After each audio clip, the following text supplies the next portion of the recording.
Thank you, Eva. Thank you, dear Board of Directors, ladies and gentlemen, dear friends and colleagues.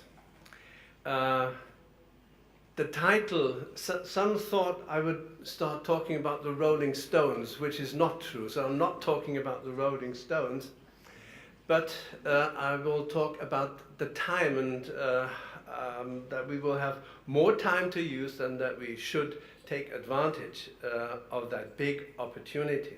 Now, when I try to look into the future a little bit, what is the scenario, what's coming up in the next few years, I see two major developments. One is early diagnosis driven by biomarker research, and the second is disease-slowing treatments driven by the pharmaceutical industry, who are developing antibodies that remove pathological proteins out of the brain or prevent pathological proteins from clotting together. Now, these are the two major developments I see. Let us project that on the history, on the natural history, on the course of Alzheimer's disease. Now, there's a healthy layer, meaning on top, the green one, meaning that the pathology has already started in the brain, but people don't notice anything. They don't have any symptoms, but the disease is already there. Now, this is followed by the turquoise layer, which is a twilight zone. Sometimes we call that mild cognitive impairment or similar terms. And only when people have passed through this layer, then they are entering the stage of dementia, which again falls into a mild, moderate, and severe stage. Now, this, let us assume, is the trajectory of an untreated individual. An untreated individual, once the pathology has started, spends an unknown time without any symptoms. There could be 10 years, maybe 20 years. That's not so clear. Close to 20 years, perhaps. And then they move on to the twilight zones, and they are going to spend about 5 years in the twilight zones before entering the zone of dementia, or the stage of dementia, where they will spend another 7 to 8 years, not more. 7 to 8 years is the average survival time once you have the symptoms of dementia.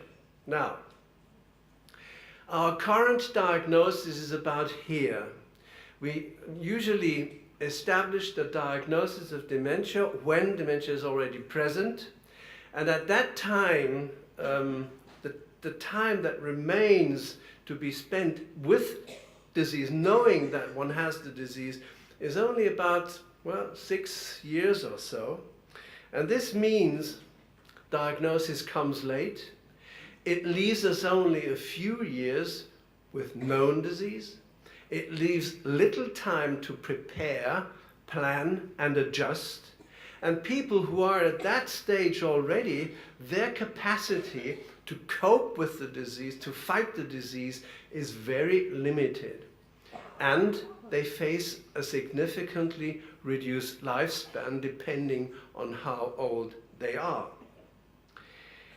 The current treatments don't do very much. They are effective, but on this map of the disease, you can see only a small shift in the development of the symptoms, but the general trajectory of the disease is not changed. Just some more months with a better performance, with a better quality of life, and that's it. Now, this is going to change. And the first change is we are going to have an earlier diagnosis using the biomarkers which we have, the biomarkers that we can use in the cerebrospinal fluid, measuring the tau protein, measuring the amyloid protein, or advanced brain imaging, which can show the amyloid accumulations or the accumulations of tau. That's the technologies we have that help us to make the diagnosis earlier. Now, when people are diagnosed early, say in the twilight zone, the time they spend with the disease, the time they spend knowing they have the disease is much longer. So it's not only 6 years, it may be 10 years, maybe 12 years. So the time spent knowing one has the disease is almost doubled. The early diagnosis is a coin which has two sides. It provides an explanation for changes of cognition, function, and behavior. It reduces uncertainty. It enables early treatment if a treatment is available at that stage. The downside is of an early diagnosis that affected individuals know earlier that they have an incurable and progressive condition.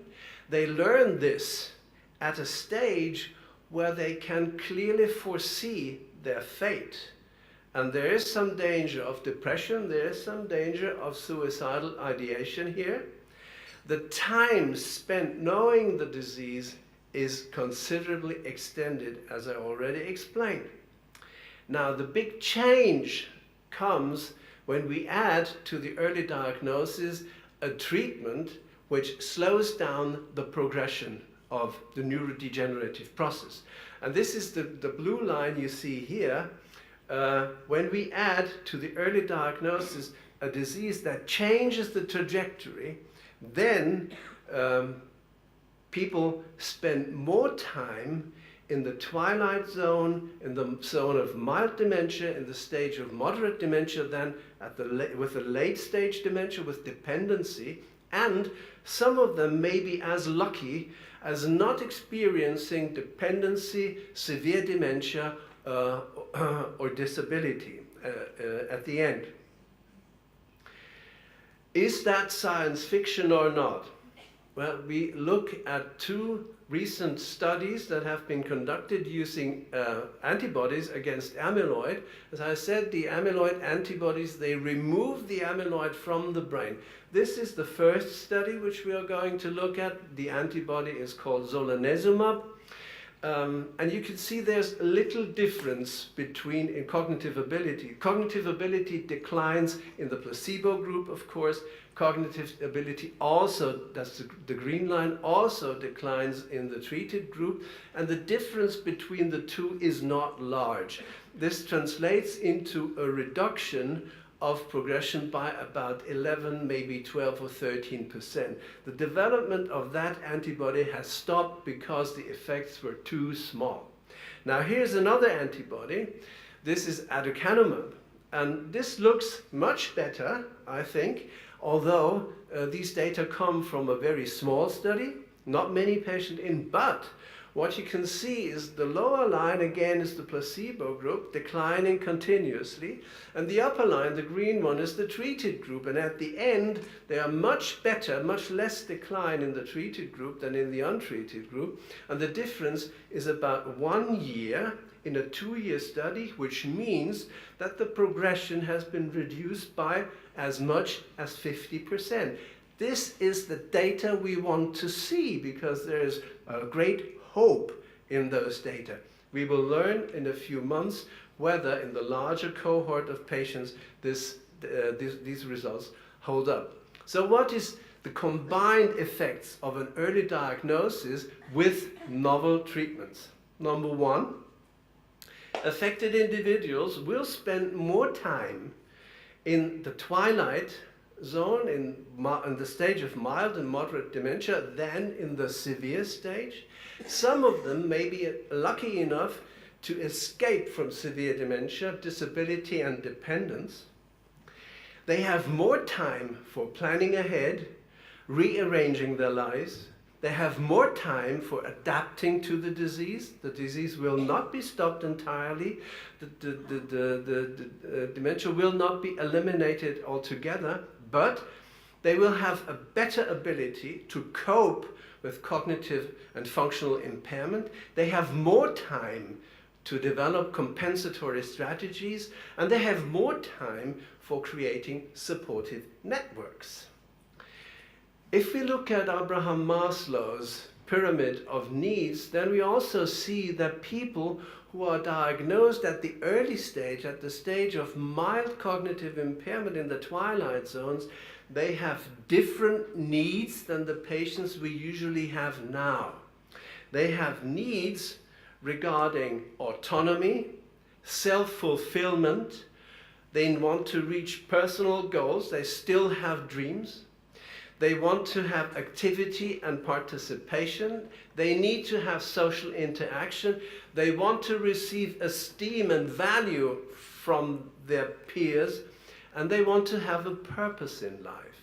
Now, these are the major components, the major determinants of quality of life in people at the very early stage. And these needs and this quality of life is not provided by the drug. The drug only is a prerequisite that we can have in order to address these needs. And how do we now, or how can these needs be addressed?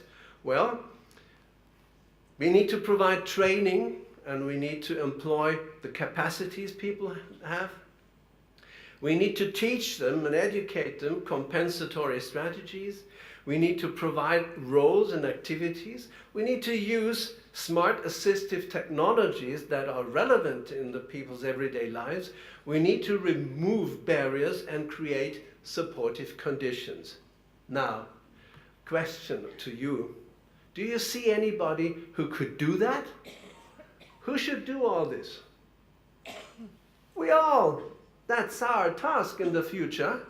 So, the combination of early diagnosis and disease-slowing treatments will provide affected individuals with better capability and more time to cope with the disease. To meet their needs and improve their quality of life, non-pharmacological interventions, including various forms of psychotherapy, I dare saying that, various forms of psychotherapy will become even more important than they are today. This creates new challenges, but also great opportunities for patient and carer organizations and for society at large. So for all of us, together, we need to make the best possible use of the extra time we gain from the advances in biomarkers and pharmacotherapy. Time is on our side. Thank you.